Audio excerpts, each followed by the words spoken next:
Hello everyone, कैसे हैं आप सब। वेलकम, स्वागत है आप सभी का। My name is Ajay Sharma और मैं आज आपको इंग्लिश का पेपर करवाने वाला हूं। एनवीएस नवोदय विद्यालय का प्रीवियस ईयर 2019-20 का एग्ज़ाम। तो बच्चे, नवोदय विद्यालय समिति यानी एनवीएस, जिसको जवाहर नवोदय विद्यालय स्कूल के नाम से भी जानते हैं कुछ बच्चे, तो उसका आज इंग्लिश का एग्ज़ाम मैं आपको करवाने वाला हूँ जो प्रीवियस ईयर है। तो आप इसकी पीडीएफ भी डाउनलोड कर पाएंगे। तो इसमें सारे के सारे सेक्शन अवेलेबल हैं, जैसे mental ability, arithmetic, language test यानी कि इंग्लिश।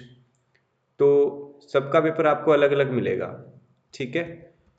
तो आज जो मैं आपको करवाऊंगा इसमें वो कराऊंगा इंग्लिश का पेपर, ठीक है। बाकी सारे के सारे पेपर्स आपको मिल जाएंगे, बहुत जल्द आपको अवेल करवा दिए जाएंगे। जैसे ही आप सर्च करेंगे जवाहर नवोदय विद्यालय पेपर सॉल्यूशन, तो आपको मिल जाएगा। तो बहुत सारे बच्चों को प्रॉब्लम आती है, और आपको पता है कि जवाहर नवोदय विद्यालय का जो पेपर होता है उसके अंदर अगर हम इंग्लिश लैंग्वेज की बात करें, इंग्लिश के लैंग्वेज टेस्ट की अगर हम बात करते हैं, तो उसमें रीडिंग कॉम्प्रिहेंशन ही पूछा जाता है। और रीडिंग कॉम्प्रिहेंशन कहीं ना कहीं बच्चों के लिए बहुत बड़ा सरदर्द बन जाता है। इसका मेन रीजन होता है कि बच्चों की रीडिंग स्किल्स अच्छी नहीं होती, जिसकी वजह से वो रीडिंग कॉम्प्रिहेंशन नहीं कर पाते। तो आपको डरने घबराने की ज़रूरत नहीं है, मैं आ गया हूँ और अभी आपको पूरा पेपर 2019 का सोल्व करवा दूंगा, ठीक है।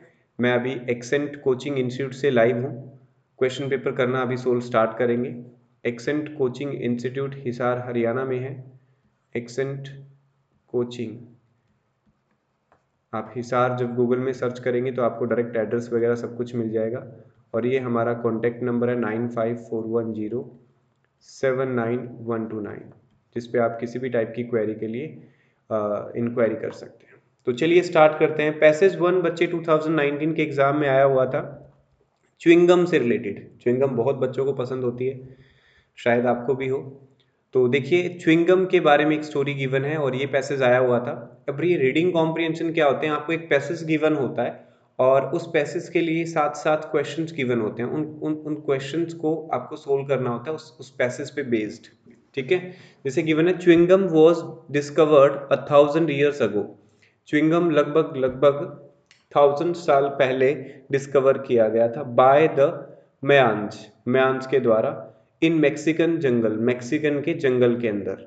They found a liquid leaking from a सेपोडिला tree. सेपोडिला नाम का एक ट्री था, उसमें से एक लिक्विड बाहर आ रहा था। As it oozed out, oozed out होता है किसी चीज से बह करके बाहर आना। It thickened into something that we called chicle. जैसे ये लिक्विड बाहर आता ना उस पेड़ से बह करके, ऊज का मतलब बाहर निकलना, ठीक है। और जब भी वो बाहर निकलता था तो वो जो लिक्विड था, वो जो लिक्विड था वो लिक्विड थिकन हो जाता था। थिकन का मतलब होता है मोटा मोटा हो जाना, ठीक है। उस जब फ्लो करके कोई भी चीज बाहर आती है तो उसको हम बोलते हैं, ठीक है। क्लियर? हम्म। तो थिकन हो जाता, थिकन का मतलब मोटा हो जाता था, गाढ़ा गाढ़ा हो जाता था, और उसका नाम चिक्कल देते थे। उसका नाम क्या था? चिक्कल।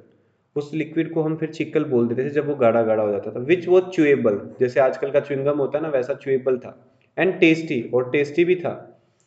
टुडे वर्कर्स कोल्ड,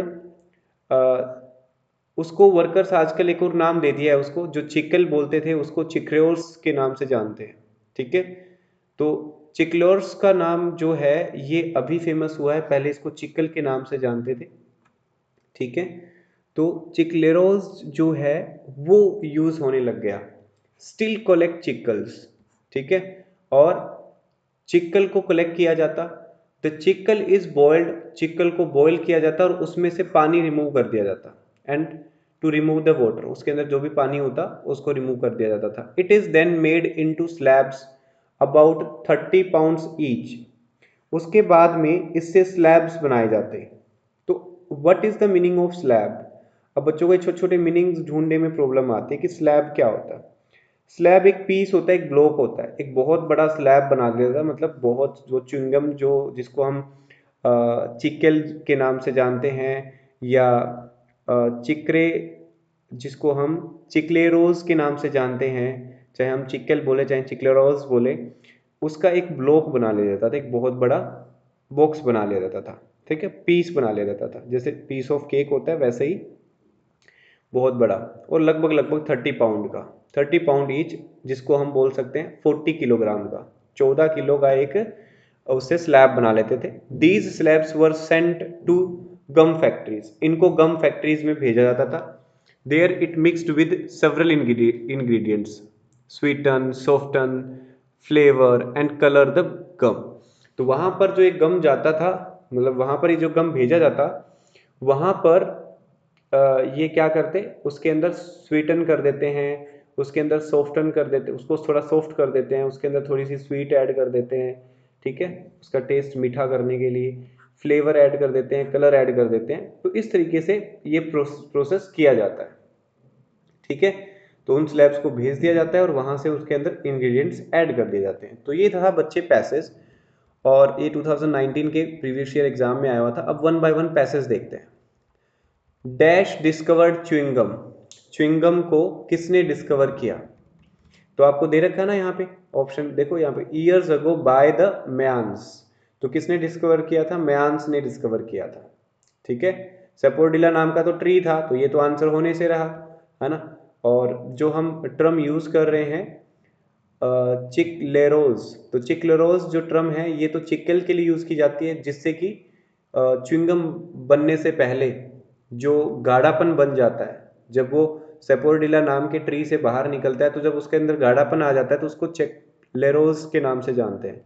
गम फैक्ट्रीज में तो बाद में भेजा जाता है। तो सबसे पहले डिस्कवर किसने किया था? मेयान्स ने किया था, जो कहाँ के थे? मैक्सिकन जंगल के अंदर इसको पाया गया था। नेक्स्ट है dash are the workers who collect, dash are the workers who collect chicle, कौन से वर्कर हैं, वर्कर्स क्या कलेक्ट करते हैं चिक्कल्स में से, ठीक है। सेपोर्डिला तो ट्री का नाम था, मेयान्स तो किसी वो जिन्होंने डिस्कवर किया था उनका नाम था, गुमर्स वैसा एक्स्ट्रा दे दिया, ठीक है, जो कि इसके अंदर कहीं मेंशन ही नहीं था। तो इसका जो सही आंसर होगा वो क्या होगा? सॉरी सॉरी जिन बच्चों को गुमर्स का नहीं पता, गुमर्स एक सौ की तरह होता है, आरी की तरह, जो काटने के लिए काम देता है। तो इसका जो सही आंसर था चिक्लेरोस था। Chicleros are the workers who collect chicles, ठीक है। तो क्या कह रहा है, क्या दे रखा है? द वर्कर्स कोल्ड चिक्लेरोस, क्या दे रखा है? Which was chewable and tasty, जो भी चीज़ आती थी वो टेस्टी होती थी। और जो वर्कर्स थे, जो वर्कर्स हैं जो उसके अंदर काम करते हैं, जो चिक्कल्स को कलेक्ट करते हैं, उसका नाम क्या था? चिक्लेरोज, ठीक है। जो वर्कर उसके अंदर काम करते थे उनका नाम क्या था? चिक्लेरोज था। क्लियर? अब दे रखा है slabs of the chicle are sent, slabs हैं उनको कहाँ भेजा जाता है? गम फैक्ट्रीज के अंदर भेजा जाता है, ठीक है। उसके बाद में सेवरल इंग्रेडिएंट्स आर एडिड, कई सारे इंग्रेडिएंट्स उसके अंदर ऐड किए जाते हैं, जैसे कि सॉफ्टन करना, फ्लेवर सोफन करना, उसको स्वीटन करना, है ना, ये सब कुछ किया जाता है। Accept what? थिकन, तो उसको थिक नहीं किया जाता, बाकी सारे काम किए जाते हैं, क्योंकि थिकन तो वही हो जाता है जब वो ooze आउट होता है। From which tree? From sapodilla tree, okay. So the chewing gum was first found by the Mayans in Mexican jungle, और उन्होंने एक सेपोर्डिला नाम का जो ट्री था उससे ऊज आउट होते हुए, बहते हुए एक लिक्विड को देखा था, जो ऊज आउट होने के बाद में थिकन हो जाता था। तो अब दे रखा है कि फैक्ट्रीज के अंदर क्या क्या किया जाता है, तो स्वीटन किया जाता है, सॉफ्टन किया जाता है, फ्लेवर दिया जाता है और कलर दिया जाता है। तो ये लिखा हुआ है, सॉफ्टन किया जाता है, फ्लेवर किया जाता है, स्वीटन किया जाता है, लेकिन क्या नहीं किया जाता ये पूछा गया, तो थिकन नहीं किया जाता। Suitable title for the passage, इस पैसेज के लिए सुटेबल टाइटल क्या होगा? स्टोरी ऑफ च्युइंगम, ये च्युइंगम की स्टोरी है, ना कि चिक्लेरोज की। चिक्लेरोज तो वो पर्सन होते हैं, वर्कर्स होते हैं जो उसको कलेक्ट करते हैं। उसके बाद में पैसेज सेकंड है हमारे पास में, India is a land of pilgrims and pilgrimage. India जो है वो एक लैंड है पिलग्रिम्स की या फिर पिलग्रिमेजेस की। तो ये पिलग्रिम्स क्या होते हैं? कौन कौन पिलग्रिम के बारे में जानता है? कितने बच्चे ऐसे हैं जो पिलग्रिम का नॉलेज रखते हैं? पिलग्रिम क्या होते हैं? ट्रैवलर होते हैं जो बेसिकली जर्नी करते हैं किसी होली प्लेस की। ठीक है, हाँ जी। और पिलग्रिम रेस जो हम वर्ड यूज कर रहे हैं, पिलग्रिम इमेज, इसका मतलब क्या होता है? उसकी जो जर्नी होती है उसको पिलग्रिमेज कहा जाता है। जो होली प्लेसेस में जाते हैं, वेदर इन द हिल्स, हो सकता है पहाड़ियों में जाते हो, प्लेन्स में जाते हो। प्लेन्स मतलब अ, जिसको हम बोलते हैं सिंपल रास्ता जहाँ पे पहाड़ियाँ नहीं होती, are generally situated on the river banks, ज़्यादातर रिवर बैंक्स के किनारे, या फिर सी एट द और बाय द सी, यानी कि कहीं पे, चाहे वो रिवर का बैंक हो सकता है या फिर सी के किनारे हो सकता है। It is not only the religious people, ये ना केवल रिलीजियस लोग होते हैं who visit these places of pilgrimage, जो पिलग्रिमेजेस को विजिट करते हैं, बट ऑल्सो ट्रैवलर्स, ट्रैवलर्स भी होते हैं जो साइट शीयर्स करते हैं। ठीक है, तो अब यहाँ पर हमारे सामने एक नया वर्ड आता है, दैट इज साइट शीयर। ठीक है, तो what is the meaning of sightseer? Sightseers का क्या मीनिंग होता है? आपने कभी सुना है इस वर्ड के बारे में? टूरिस्ट को दूसरी लैंग्वेज में साइट शीयर्स कहा जाता है। इसके लिए वन वर्ड भी कह सकते हैं, a person who goes sight seeing, जो किसी साइट को देखता है, किसी जगह को स्पेशली देखता है, उनको टूरिस्ट भी बोल सकते हैं, या फिर उनको हम साइट सीइंग के नाम से भी जान सकते हैं। ओके, विजिटर भी बोल सकते हैं। But also travellers, sight seers from all over India and abroad, abroad से भी आते हैं, इंडिया से भी आते हैं। Wherever two or more rivers meet, pilgrims come to bathe and worship, जहाँ दो या दो से ज़्यादा पिलग्रिम आते हैं, स्नान करते हैं और पूजा करते हैं। ठीक है, मैं थोड़ा सा फास्ट चल रहा हूँ क्योंकि बिल्कुल सिंपल है, इसमें कोई ज़्यादा टाइम वो स्पेंड करने वाले रिक्वायरमेंट नहीं है, और वैसे भी सिंपल लैंग्वेज को आप इजीली समझ सकते हैं। Because that place is suppose to be holy, क्योंकि उस जगह को होली माना जाता है, इसलिए लोग वहाँ वर्शिप करते हैं, स्नान करते हैं, नहाते हैं। One such place is Haridwar, उनमें से एक ऐसा प्लेस है Haridwar, which is situated on the bank of river Ganga, जो कि गंगा रिवर के किनारे पे है। नेक्स्ट क्वेश्चन है क्वेश्चन नंबर 66, इस पैसेज पे based. Holy places are visited by religious people, sight seers as well as travellers. तो इसके अलावा और कौन जाते हैं वहां पे? ट्रैवलर्स जाते हैं। बच्चे नहीं जाते, ट्रेडर्स नहीं जाते, वॉयजर्स नहीं जाते। अब आपके लिए नई टर्म आ गई होगी कि ये बच्चा वॉयजर क्या होता है। आप ये पहली बार सुन रहे होगे कि ये जो वर्ड लिखा है वॉयजर्स, ये वॉयजर कौन होते हैं? अगर आपको नहीं पता तो बता दूं कि वॉयज एक छोटी जर्नी होती है, एक छोटी सी ट्रिप होती है, जो कि समुंदर के लिए या पानी की स्पेशली जो ट्रिप होती है उसके लिए यूज किया जाता है। बट उनकी बात नहीं कर रहे, ये पूछ रहा है कि रिलीजियस पीपल के अलावा और कौन जाते हैं वहां पे? ट्रैवलर्स जाते हैं, ये पैसेज के अंदर भी गिवन है। ठीक है, अगर आपको नहीं पता तो यहाँ पे देख लो, ट्रैवलर्स गिवन है, बट ऑल्सो ट्रैवलर्स यहाँ पे मेंशन्ड है। ठीक है, नेक्स्ट है, which one of the following is a synonym of the word generally?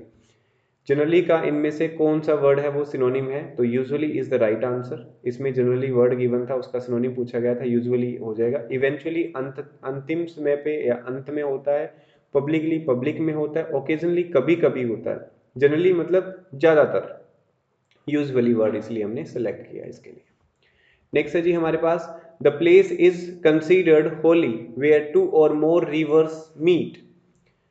Here antonym of holy, holy का एंटोनिम बताना है आपको। सॉरी, होली का एंटोनिम बच्चे कर्स्ड हो जाएगा। होली होता है पवित्र, और कर्स्ड हम बोल सकते हैं अभिशाप, शापित जिसको हम बोल सकते हैं। पायस पवित्र होता है, रिलीजियस पवित्र होता है, गॉडली भगवान से रिलेटेड होता है। तो होली का एंटोनिम अपोजिट कर्स्ड हो जाएगा। नेक्स्ट है, people come to bathe and worship in the Ganga as its water is, क्योंकि इसका पानी क्या है? होली है, पवित्र है। People go on a pilgrimage because they are, क्योंकि वो क्या है? रिलीजियस है। पिलग्रिमेज में क्यों जाते हैं लोग? क्योंकि वो रिलीजियस जगह है। People go on pilgrimage because they are religious, क्योंकि वो रिलीजियस है। ठीक है, नेक्स्ट क्वेश्चन है passage number 3, it was Ajit birthday यह अजीत का बर्थडे था। ऑल फ्रेंड्स, मैं थोड़ा सा फास्ट चलूँ I think, it was Aziz birthday, all his friends and relatives gathered, वहाँ पे बहुत सारे उसके दोस्त और रिलेटिव्स इकट्ठे हो गए थे। He received many gifts, there were books, toys, clothes, अजीज aunt gave him a surprise gift, a rose sapling, उसने उसको रोज की सैपलिंग दी। सैपलिंग होता है फ्लावर का एक छोटा पत्ता, जिसको हम बोल सकते हो सैपलिंग, आपने देखी होगी, जिसको हम हिंदी में अगर बोलें तो एक छोटा सा ट्री, यंग ट्री के नाम से भी जान सकते हैं इसको। और इसको मैं अगर हिंदी में बोलूं तो जहाँ तक हिंदी में इसको बोला जाता है, पौध बोलते हैं, पौधा जो नया होता है, मतलब जिसको हम बोल सकते हैं ना कि रोज ट्री की रूट दे दी उगाने के लिए ताकि वो घर पे उगा सके। Ajit liked his aunt gift best, उसने अपने आंट के गिफ्ट को बेस्ट माना, and at once ran to garden, और दौड़ के बगीचे में चला गया। प्लांटेड द सैपलिंग, उस सैपलिंग को, उस कलम को, हाँ उसके लिए हम एक एग्जैक्ट वर्ड यूज कर सकते हैं, कलम, जैसे एक रोज की कलम करती है ना, उसको वहां पे उसने उगा दिया। अजीत वाटर्ड, उसने पानी दिया हर रोज। As soon as he woke up in the morning, जैसे ही वह सुबह उठा, he would rush to see how much the plant had grown, हर रोज जैसे ही वह उठता भाग करके जाता और देखता कि पेड़ कितना बड़ा हो गया है, या मैंने जो सैपलिंग लगाई है वो कितनी ग्रो हो गई है। One day he saw two little rose birds peeping out, उसने देखा एक दिन सुबह कि वहां पर कुछ दो बर्ड्स थे रोज के, वो पीप आउट हो रहे थे, बाहर निकल रहे थे। He kept watching the birds bloom into beautiful yellow roses, और उन्होंने उसने उसको देखता रहा उस बर्ड को ब्लूम होते हुए।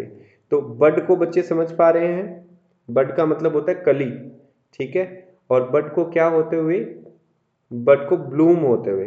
So what is bloom here, bloom का मतलब क्या होता है, किसी फूल का खिलना, और वो मतलब ऐसे ही वेट करता रहता है जब तक वो येलो रोजेस फ्लावर्स खिल नहीं जाते। He was happy and thrilled, वो बहुत जरा खुश हो जाता है और थ्रिल्ड हो जाता है। तो what is thrilled here, thrilled का मतलब एक्साइटेड, रोमांचित होना। With the mother's help, with his mother's help he plug the flowers, उसने अपनी मदर की हेल्प से फ्लावर्स भी तोड़ लिए। He gifted the first two roses to his mother, अपनी मदर और सिस्टर को उसने पहले दो जो रोजेस थे वो गिफ्ट कर दिए। Ajit decided to plant more saplings in his garden, और उसने डिसाइड किया कि वो और भी क्या उगाएगा, सैपलिंग्स उगाएगा। तो अजीत बेस्ट गिफ्ट क्या था, रोज की सैपलिंग, बिल्कुल रोज की सैपलिंग थी, कार थोड़ी ना गिरी, उसको रोज की सैपलिंग गिवन थी। एज सुन एज अजीत वो कब, वो क्या करता था, रस टू सी द सैपलिंग, की सैपलिंग कितनी बड़ी हो गई है वो देखने के लिए जाता था। ये सारी चीजें मेंशन्ड है, आपको इस पैसेज में पढ़ाई तो है, ठीक है ना। सैपलिंग देखने के लिए जाता है। As soon as he woke up in the morning he rush to see how much the plant had grown, है ना, देखने के लिए जाता है ना हर रोज। बिल्कुल, बहुत बढ़िया। जो बच्चे वीडियो को देख रहे हैं लाइक करते जाएं और चैनल को सब्सक्राइब कर लें ताकि आपको ऐसे क्वेश्चन पेपर्स और इंपॉर्टेंट इंफॉर्मेशन आपको मिलती रहे, ठीक है। हाउ मैनी, नेक्स्ट है हमारे पास में, हाउ मैनी रोज बर्ड्स, कितने उगे थे उसके अंदर, फियर फर्स्ट कितने अपीयर हुए थे, 2 हुए थे। अजीत ने किस गिफ्ट थे वो किसको, रोजेस थे वो किसको गिफ्ट किए थे, अपनी मदर को और अपनी सिस्टर को। और यहाँ पे वर्ड जो थ्रिल्ड गिवन है उसका क्या मीनिंग है, थ्रिल्ड का मैंने बताया था रोमांचित होना, एक्साइट होना, तो इसका सही आंसर एक्साइटेड हो जाएगा। नेक्स्ट क्वेश्चन करते हैं बच्चे। नेक्स्ट है पैसेज हमारे पास में, the neem tree is known as the village pharmacy due to the medicinal benefits of its seeds, bark and leaves. It is called the एरिस्ता इन संस्कृत, ठीक है, संस्कृत में इसको एरिस्ता के नाम से जानते हैं, which means perfect, imperishable and complete sorry. तो नीम जो ट्री होता है उसके बारे में स्टोरी है, उसके बारे में ये पैसेज है, कह रहा है कि नीम ट्री को गांव के अंदर फार्मेसी के नाम से जाना जाता है क्योंकि इसके मेडिसिनल बेनिफिट्स बहुत ज्यादा है, ठीक है। ऑफ इट्स सीड्स, इसके सीड्स के, बार्क के, लीव के, हर चीज इसकी काम की होती है। संस्कृत में इसको रिश्ता के नाम से जानते हैं, और इसको क्या बोलते हैं संस्कृत में, जिसका मतलब होता है परफेक्ट, और इसको क्या बोल सकते हैं, इम्पेरिशेबल, है ना। यहाँ पर गिवन है कि इम्पेरिशेबल का गिवन है और कंप्लीट गिवन है। तो इम्पेरिशेबल का क्या मतलब होता है, what is the meaning of imperishable, अविनाशी, हिंदी में हम इसको क्या बोल सकते हैं, अविनाशी, जो कभी विनाशित ना हो सके, जो कभी खत्म ना हो सके, जिसको कभी पैरिश ना किया जा सके, जिसको कभी डिके ना किया जा सके, खत्म नहीं किया जा सके, मतलब इसके बहुत सारे बेनिफिट है, इसलिए इसकी विशेषता बताई जा रही है। Neem oil plays, neem oil का भी बहुत इंपॉर्टेंट रोल होता है in the pest control and can also be used as a replacement for mosquitoes repellent. इसको मॉस्किटो रिपेलेंट के नाम से भी जाना जाता है। मॉस्किटो रिपेलेंट्स कौन से होते हैं? जो मॉस्किटो को दूर भगाते हैं। रिपेलेंट मतलब दूर भगाने वाले, क्योंकि नीम की पत्तियां जला के आपको पता है मच्छर को मॉस्किटोज को दूर भगाया जा सकता है। Neem seed cakes are used as fertilizers. Neem seed को फर्टिलाइजर्स के रूप में भी यूज किया जाता है। A paste of neem leaves is use for the treatment of chicken pox. Chicken pox के ट्रीटमेंट में भी पेस्ट का यूज किया जाता है। Neem twigs commonly referred as the datun. नीम की जो ट्विग बनती है उसको हम दैतून के नाम से जानते हैं। दातुन बोलते हैं ना, आपने सुना होगा, ठीक है। इसकी जो ट्विग्स होती है टहनियाँ, उसको हम दातुन के नाम से जानते हैं, जो टूथब्रश के रूप में गांव में बहुत ज्यादा यूज की जाती है। The bark and roots are also used in powered foam to control fleas and ticks on pets. तो जितने भी बच्चे मैं इस पैसेज को पढ़ा रहा हूँ, जितनी भी इंपॉर्टेंट चीजें करवा रहा हूँ, तो ये सारे के सारे आप वर्ड्स जो भी मैं करवा रहा हूँ इनको आप नोट करते जाएं, क्योंकि आपके लिए बहुत काम की चीज़ें, यहाँ से नए नए वर्ड आपको सीखने को मिलेंगे। ठीक है, इस चैनल को सब्सक्राइब कर लें और वीडियो को भी लाइक करते जाएं सभी बच्चे। फ्ली क्या होता है? स्मॉल क्रिएचर होता है जो जंपिंग इंसेक्ट होता है, इधर उधर उछलता रहता है। ठीक है, तो जंपिंग टिक्स हो गए या फिर जो ये पेट्स होते हैं, इनको किल करने के लिए, इनको कंट्रोल करने के लिए भी यूज किया जाता है। कीड़े मकोड़ों को कंट्रोल करने के लिए कह रहा है। ठीक है, क्लियर है। तो यहाँ पे जो टिक्स लिखे हुए हैं ये भी क्या होते हैं? छोटे छोटे जो क्या कह सकते हैं हम इनको, लाइक जैसे हमने यहाँ पे फ्लीज का बताया ना, फ्लीज होते हैं जैसे छोटे छोटे इंसेक्ट्स होते हैं, उसी से रिलेटेड होते हैं जो टिक्स होते हैं वो भी। ठीक है, तो जो फ्लीज होते हैं वो क्या करते हैं, कई बार टिक्स छोड़ देते हैं पेट पे। टिक्स क्या छोड़ देते हैं? उनके ऊपर मार्क लगा देंगे, उनको काट लेते हैं, है ना। आपने देखे होंगे जो जानवरों के ऊपर लग जाते हैं। ठीक है, वो पेस्ट पेस्ट तो नहीं कहेंगे, खैर हम इनको हम यूं भी कह सकते हैं कि ब्लड सक करने के लिए लग जाते हैं उनके ऊपर। ठीक है, इंसेक्ट्स, तो वो टिक्स करने लग जाते हैं पेट्स के ऊपर, फीडिंग करने लग जाते हैं अपनी, उनके ऊपर मार्क्स लगा देते हैं, उनके ऊपर क्रोन्स लगा देते हैं।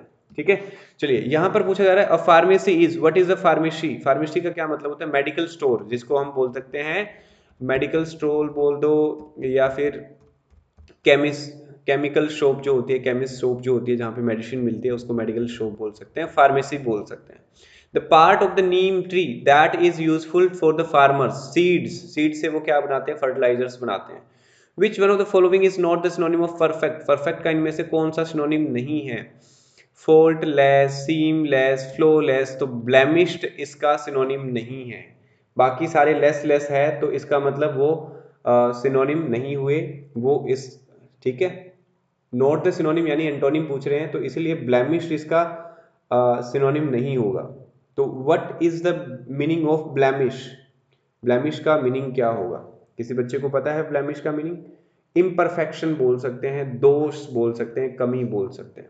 नेक्स्ट है जी, the word paste in the passage means. Paste का इस वर्ड जो पेस्ट वर्ड यूज किया गया है इस पैसेज में, उसका क्या मीनिंग है? An insect that destroyed crops.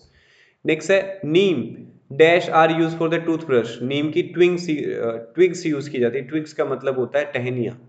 ठीक है, सो गाइस आपके लिए इतनी मेहनत करी है मैंने और आपके लिए पेपर अवेल करवाया है। इस पेपर को आप बहुत जल्द डाउनलोड भी कर पाएंगे, नीचे लिंक प्रोवाइड करवा दिया जाएगा।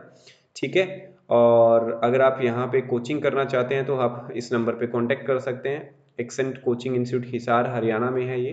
ठीक है, और 9541079129 ये कॉन्टैक्ट नंबर है, इस पर आप कॉन्टैक्ट कर सकते हैं।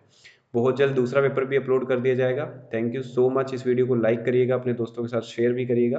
ठीक है, क्योंकि हर वीडियो को बनाने में बहुत मेहनत लगती है। Thank you so much, bye bye.